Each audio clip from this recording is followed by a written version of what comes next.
So, doing some interesting research today. Research, seriously. I do that for this channel. On a subject that I've been thinking of for the last few days. So, I made a statement that Montreal doesn't get penalties called very often. Like, they don't draw penalties. They don't get the power plays. So I checked today, and sure enough, they're in the top 10 in the NHL in power play, but they're in the bottom 10 in order of power plays given per game. So they have a great power play, but they don't get very many power plays. And it's not that unusual. But the disparity between what they could have, if more power plays were given to them, is about 10 goals right now. What I didn't, math I didn't matter. They're about 10 goals off, and that adds up. The statement about whether or not power plays are important, they are. I've watched power plays, penalty kills change the momentum of a game for decades. Nobody can tell me that a power play and a penalty kill is all overrated. It's not. A team with a good power play will cause the other team to play different than if it's got a bad power play. I know in the case of the Canucks, there have been years where they just have no power play. So here's the deal. Let's say Daniel Sedin in his heyday, and the Canucks have a shit power play. Daniel Sedin in his heyday is skating around. He's going to get a breakaway on the net. He's not got the breakaway yet, so you go ahead and mug him. You tackle him to the ice knowing you're going to get a tripping penalty or whatever you're going to get, or boarding if he's right up against the boards, because you know your team's going to kill off that penalty. And if you don't mug him, he's probably scoring that goal. So that's the difference between having a good power play and a bad one. If you have a bad power play, teams will just mug you. So could there be some of that? Maybe. But there's a bias. Brendan Gallagher of Montreal, there's been a bias against. There was a bias against PK Subban. I don't know if he took it with him to Nashville, but there was. There's a bias against Kessler. There's a bias against Burroughs in Vancouver. Referees have a bias. Kerry Fraser wrote an article about 2 years ago and admitted referees have a hit list, meaning that if I'm a referee and I call a game and a guy dives, I'm going to write his name down. I'm going to make sure that goes on a memo that is known only to referees, so that we can all look at before a game and go, okay, he's in my game tonight. Diver, huh? We'll see how that works out for him. And that it affects their ability to call plays. Now, of course, everybody's like, that's really unprofessional. And you're right. But here's the thing. Last year, watching baseball games, it really struck me how certain pitchers have certain strike zones. So you'll see like a guy who's got a really good reputation, a 20-game winner, a guy with 200 strikeouts, and you see him go out on the mound, and everything's a strike. And you watch and you go, that wasn't a strike. And then they show you on the little electronics they've got now that, no, it was off the plate, or it was low, or it was high. It happens all the time.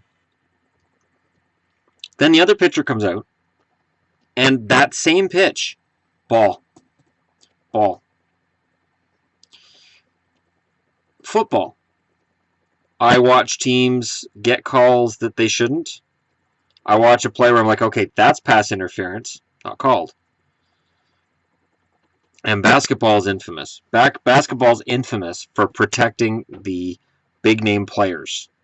I'm trying to remember which game I watched. It was a game a couple years ago, and I don't really watch basketball very much.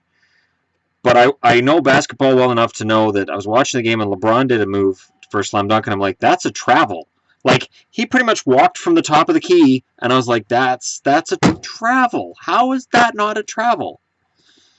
So the problem is humans. Humans and officiating. And I know after any game, again, any thread online, one of the first things you're going to see is refs were garbage tonight. And that's in football, baseball, basketball, hockey. And if you're overseas, soccer/football for you guys. The comment is always made, refs are garbage. The refs were garbage. The refs were garbage. What's helped in the NHL this year is they have the helmet cam on the refs. So the refs basically, and to me it's like the police wearing the body cams. We see what they see. And there are plays where it's like, okay, he couldn't see that wasn't a penalty, or he couldn't see that was a goal, or he couldn't see that was offside. Maybe the linesman couldn't see it.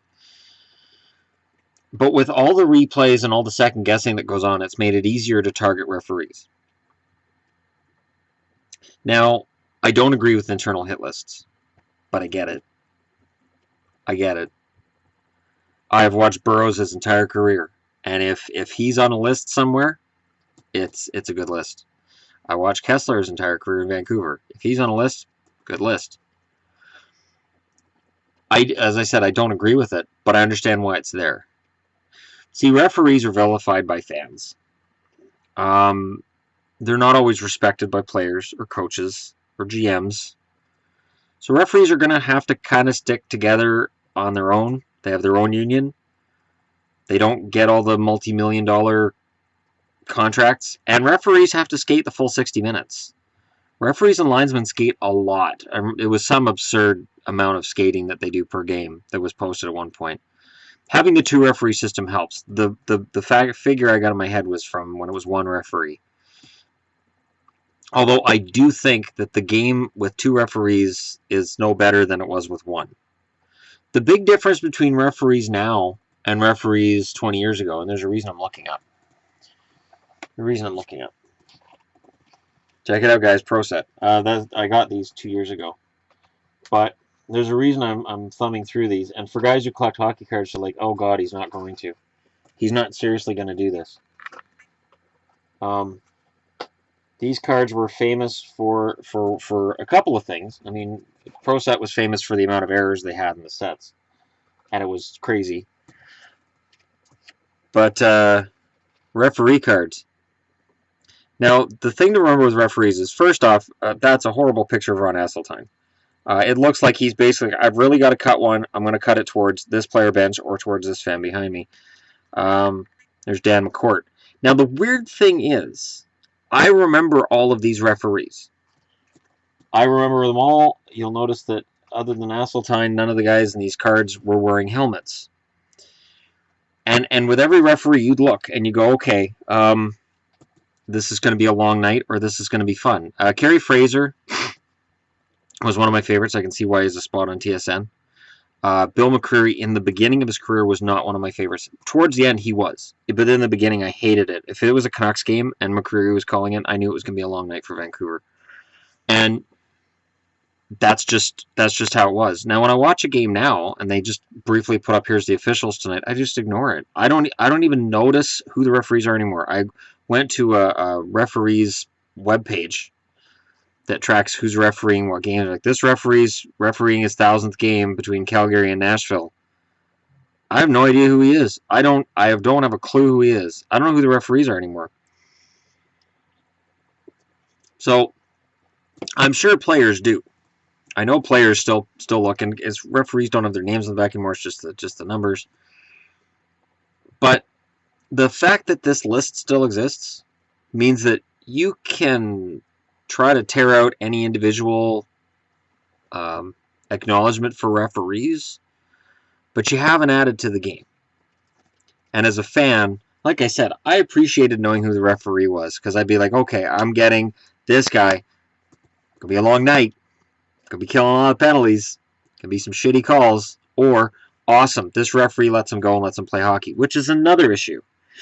Now, you can complain as a Montreal fan right now that you're not getting calls, and you're right. But the other issue is this. They're letting him play. Isn't that weird?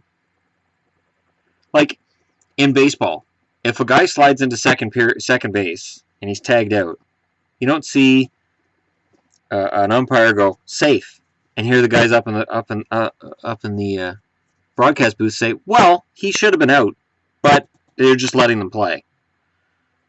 They're letting the players decide. You don't see a guy catch a ball out of bounds, and then, the line judge come in and, that's a fair catch. I'm letting them play. But in hockey, you can stick a guy in the face in the third period if it's tied with 5 minutes left, and you're good because they're letting you play. You can hook a guy a lot in overtime because they're letting you play. I know it happens in basketball too to some extent, but not like that. Because basketball, they're all 8'6" and they weigh 30 pounds, so it takes very little to throw them. Well, no, they used to. Back in the 80s, when basketball players fought, it was the funniest thing you've ever seen. It was just a bunch of stick insects slapping each other. Now they're pretty big guys. So it takes a little more to knock them down. But still, with the speed they're going and the shoes and the slippery floor, it doesn't take a lot to knock a basketball player off balance, and then a referee's going to have to make a call. But it's a weird thing in hockey. We're letting them play. And as fans, we always go, cool, they're letting them play. Until our player gets hauled down. So if our team, if I'm watching a Canucks game and there's a high stick they let go on Henrik Sedin, and that could have been a penalty, but he's letting them play. And then the very next move, Henrik Sedin gets tugged down and gets tripped. Hey, that's a penalty. It's letting them play. I always find it weird that anytime your team wins, there's very rarely a lot said about referees. But if a team loses, referees are the first target. And it is a strange beast. So let me know in the comments below. Letting them play. Should that exist? There are penalties that don't get called in March that get called in October. There are penalties that won't get called in the Stanley Cup Final that get called in March. And if you're Montreal and you're not getting calls right now and your power play's deadly, you should be pissed. You should rightfully be pissed. You really should. If your team has a really good power play and doesn't get to use it, you should be angry. I think Toronto was another one with a deadly power play and not very many opportunities. For a team that's coming up and seems to be climbing, you want that power play to be on the ice as much as possible because your defense is a little shaky. That killer power play can be the difference between winning and losing a game. So again, referees, as much as the NHL has taken away their personalities and thrown helmets on them and taken their names off, just put numbers on there, we'll just take that out of the game. It's still there. And if referees have a list, and I guarantee Andrew Shaw, Brendan Gallagher are on that list. Shaw is at the top of the list right now. What do you do? I mean, is it realistic? Would other leagues have lists? Is that possible? Is it possible that there's a basketball list? These guys tend to, play kind of dirty. And if you're handed a list and you're a referee, do you go, oh, Subban's in tonight's game and he's on this list. He's screwed over 2 referees this year. Good to know. It's a weird thing. Because I understand, you're in a game, you're a referee, you're calling a game, you look on the big screen and you go, oh, wow, I missed that. Wow, he made me look like an idiot. Or, I just called a penalty. On that, he dove. That stick never got anywhere near him and he fell on the ice. I'll look like an idiot. Oh, next time he's in a game I'm calling, he's screwed. Or you write it down on a piece of paper and you hand it off to the next referee. Hey, you're calling their next game. Look what he did. Oh, I'm going to remember that. We'll see what happens next time he falls down on the ice. It's the humanity.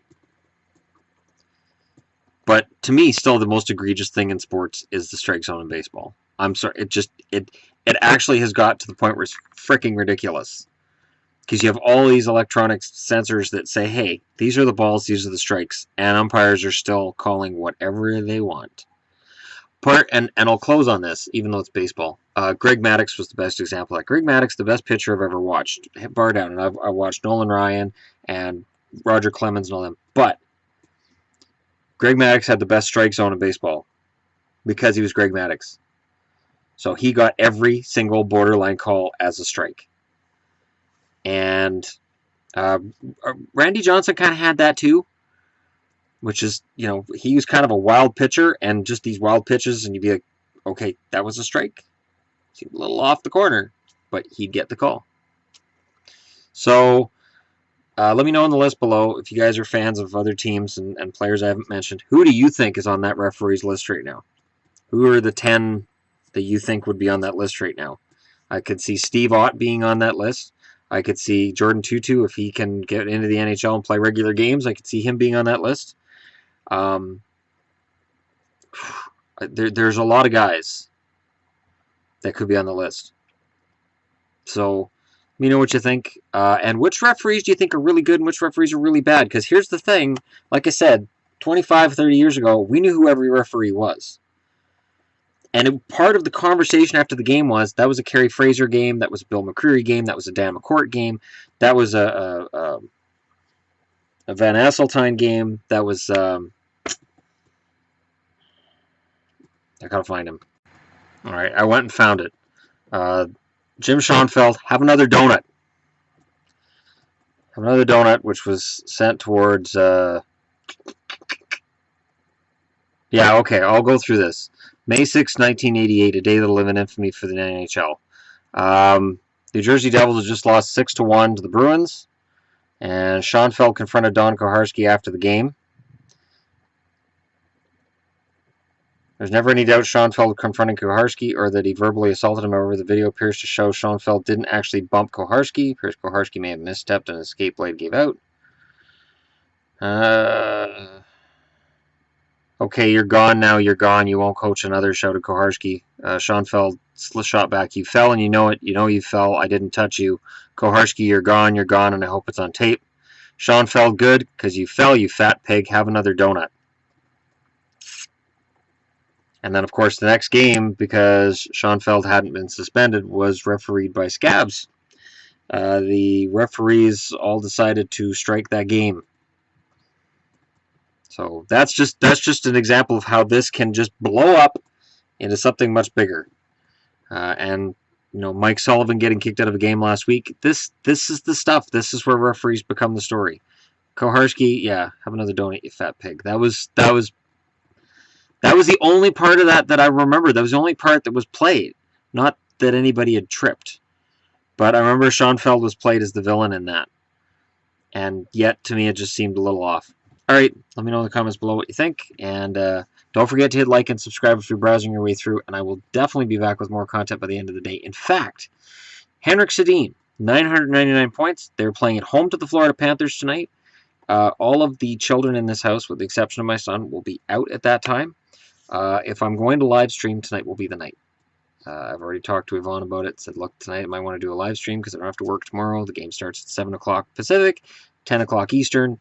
And I think that could be a lot of fun because I would like to be broadcasting when Henrik hits his 1,000th point. I think that would be really cool. All right, thanks for watching, and I'll talk to you all again soon.